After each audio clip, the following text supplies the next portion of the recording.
Samuel Eto'o peut passer toute sa vie à la fédération. Moi, ça ne m'intéresse pas. Ce qui m'intéresse, c'est le Cameroun aujourd'hui. Et je sais que si le Cameroun change, il n'y aura pas de place pour ce qu'on voit aujourd'hui à la FECAFOOT. Même Samuel Eto'o, il sera obligé d'être sérieux et de gérer correctement le football camerounais, ou bien il s'en va. Mais aujourd'hui, quand on regarde le football camerounais, on regarde le championnat camerounais, comment vous faites pour ne pas payer les arbitres pendant 3 ans?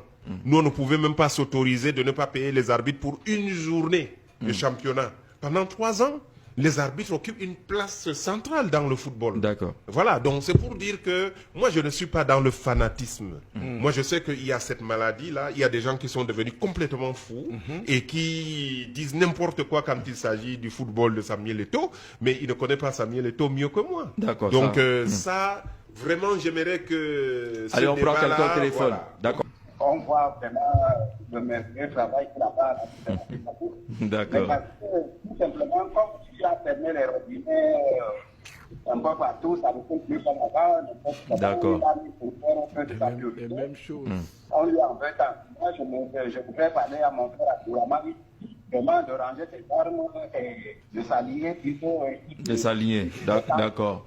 D'accord. Il a tellement bien fermé les robinets que même les arbitres, Il a même fermé aux arbitres. voilà, même aux arbitres, il a fermé, même l'argent des lions pour payer les billets d'avion, il a toujours, vraiment, il a tout fermé. Alors, cet argent est allé où? Si vous ne payez pas les arbitres là, franchement, mais j'avoue, je confirme que le robinet était fermé. Mais de toute façon, moi, j'ai démissionné de la Fédé, ça fait déjà aujourd'hui 14 ans.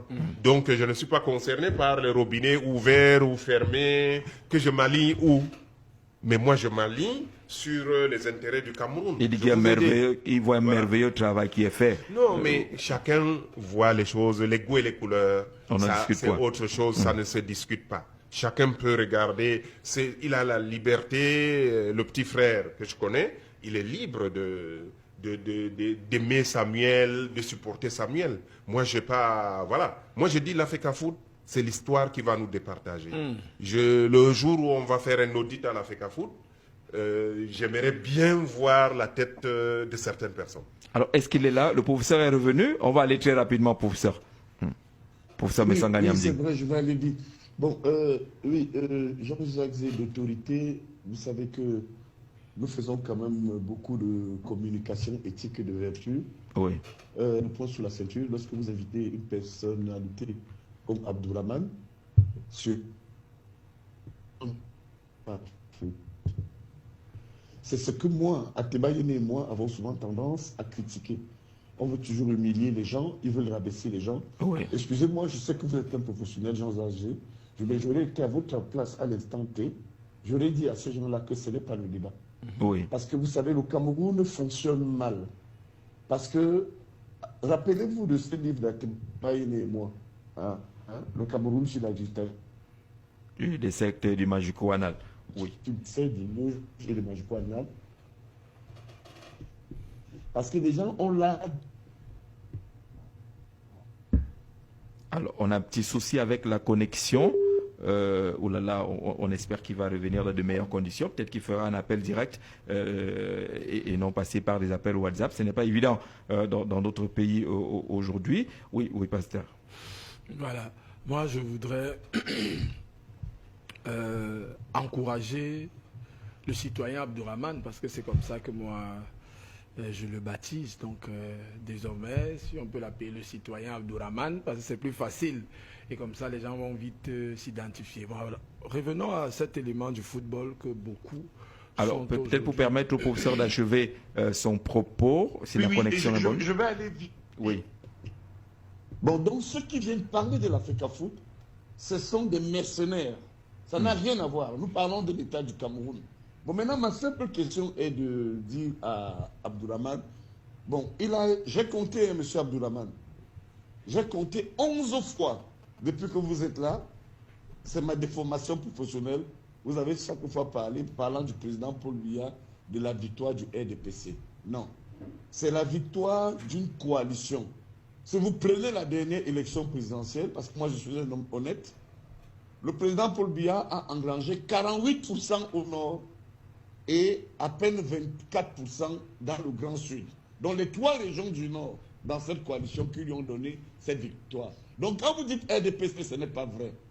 Parce que les voix du président Paul Biya, c'est 48%, ce sont les voix de Bello, c'est les voix de Issa Chiroma, c'est les voix de Moustapha Amadou. C'est ce que je voulais tout simplement corriger. Donc vous aurez affaire à une coalition.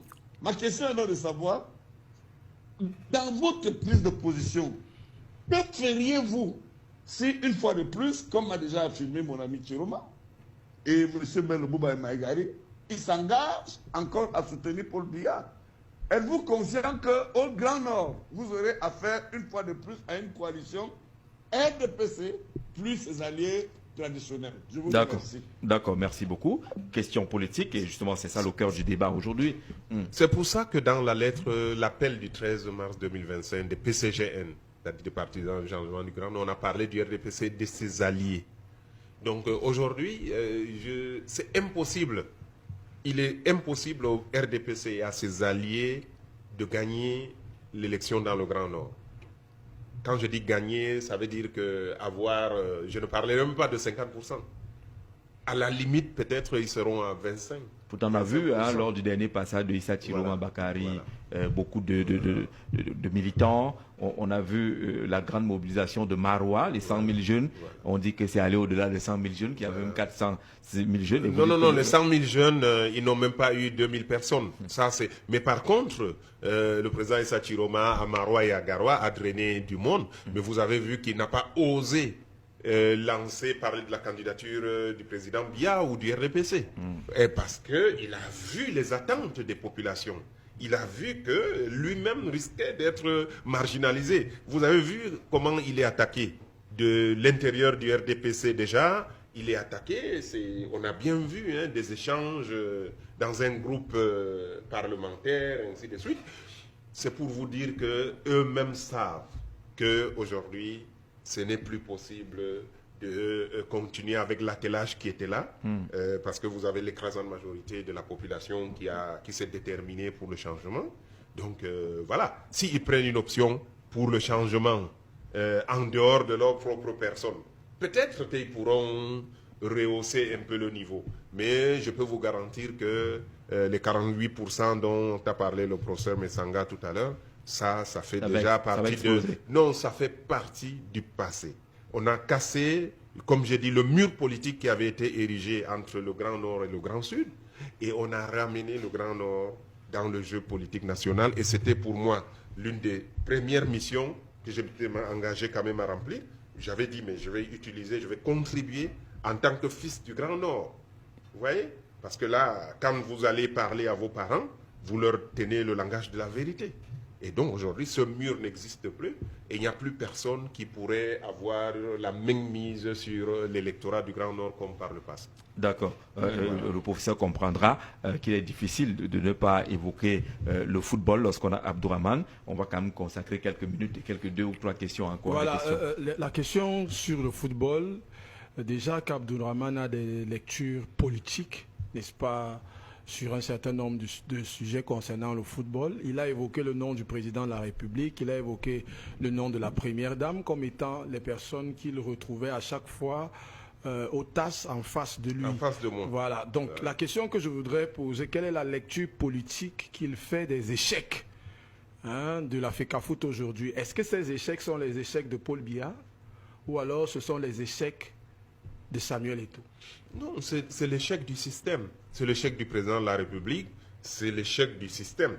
Parce que moi, j'ai dit dans un média que je ne dans son message plus... de la jeunesse, il y a quelque temps que le président de la République avait observé que ça ne marche pas. Non, ils l'ont choisi. Ils l'ont choisi. Maintenant, ils essaient de se débarrasser de lui. Mais ils ne parviennent pas parce que quand vous avez un président d'une fédération, surtout comme le football, vous avez la protection de la FIFA. Vous avez la protection des instances internationales. C'est extrêmement compliqué. Une fois que vous mettez quelqu'un, et c'est difficile après de s'en séparer. Vous voyez? Mais moi, je dis que je ne considérais plus M. Samuel Eto'o comme un acteur de football. Lui, il est un acteur politique. Quand vous regardez ses faits et gestes, il ne s'occupe pas du football. Par contre, si vous vous occupez du football, vous ne pouvez pas ne pas payer les arbitres d'élite pendant 3 ans et cumuler 300 millions d'arriérés. Vous comprenez? Ça veut dire que vous ne faites pas le football. Lui fait la politique. Et on l'a mis là pour faire la politique. Et à chaque fois qu'il semble être en difficulté, vous avez vu, il a réitéré son soutien au président de la République. Il vend quelque chose, il apporte quelque chose dans le système. Et on le tolère en étant comme quelqu'un qui peut apporter des voix au président de la République. En 2018, il l'a fait. Et là, maintenant, et bon, voilà. On a essayé de le recadrer. On a vu qu'ils ont réussi à récupérer l'équipe nationale.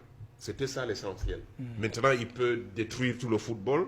Mais l'équipe nationale du Cameroun, pour l'État, pour le président Biya, c'est d'abord l'équipe A. Vous comprenez? On lui a laissé tout le reste. Détruire le football, ce n'est pas un peu dur? Non, c'est Il y a détruire. Colombe Si qui vous vient ne de- payez pas les ça- arbitres, Oui. les colonnes des arbitres, vous avez vu le gars de Victoria, mais il s'amuse, il cravate les arbitres au terrain, il arrête les ballons, il s'en va, et il n'est pas sanctionné. Mais si je suis président de l'Africa Foot, mais le monsieur va plus jamais toute sa vie passer à côté du football, dans le monde entier, il ne pourra même pas rentrer dans un stade, s'il déclare que c'est son nom. Hein. C'est-à-dire on le bannit à vie, et on met ça au niveau international.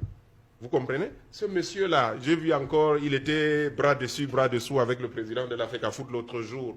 Vous comprenez? Vous appelez ça championnat. On a décidé que c'est Colombe là-bas qui doit gagner. Et on a organisé. L'année dernière, on a décidé que c'est Victoria.